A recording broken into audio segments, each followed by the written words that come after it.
is rumored that in 2027, or say May of 2027, when A New Hope is 50 years old, that there will be a screening where it'll show the original cut of A New Hope from 1977.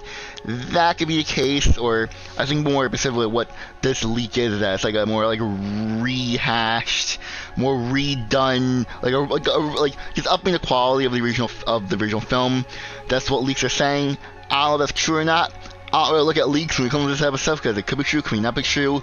People could be lying for clicks. I want to talk about the original cuts of Star Wars because very famously, George Lucas with special editions changed the original trilogy and changed scenes.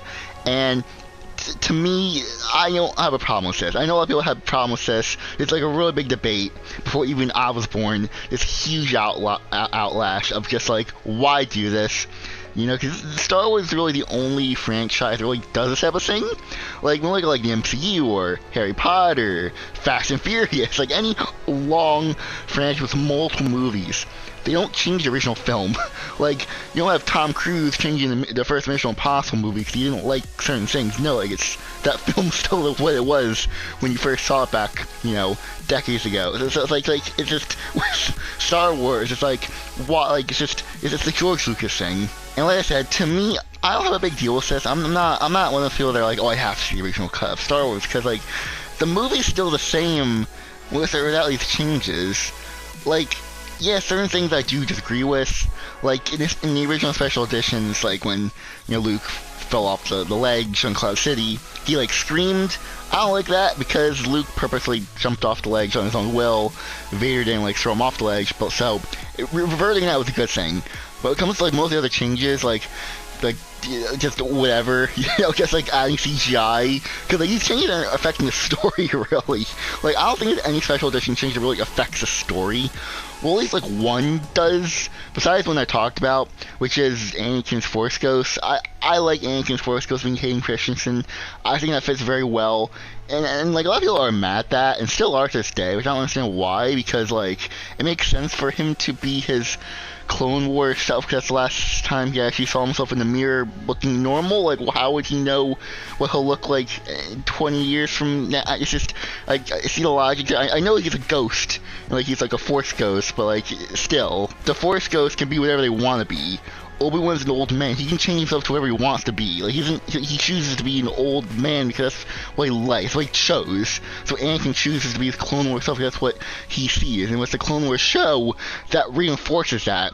And like the people who are upset with this are like Clone Wars fans, prequel fans. I hate this. Like they want the original actor to be there, but like to me it's like I like that. I like Hayden Christensen being at the Force Ghost more.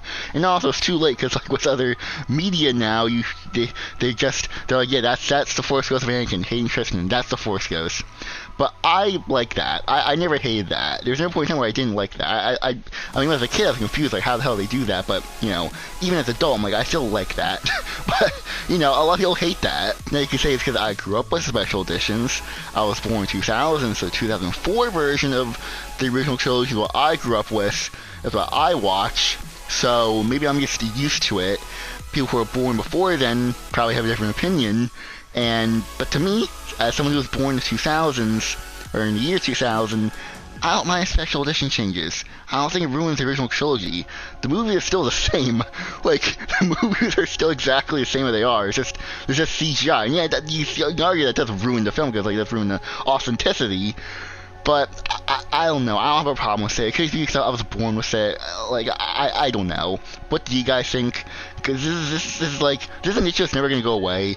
People hate the special editions, and if there was an option to watch the original cut of the original trilogy, I think that will end this debate. Because if you want to choose what you want to watch, that's great. And yeah, to me, I think it'll be cool to see the original A New Hope from 1977. Because I never saw that version. To me, the novelty will be cool, but at the same time, it's like, you know, I kind of prefer the version I watched when I was a kid.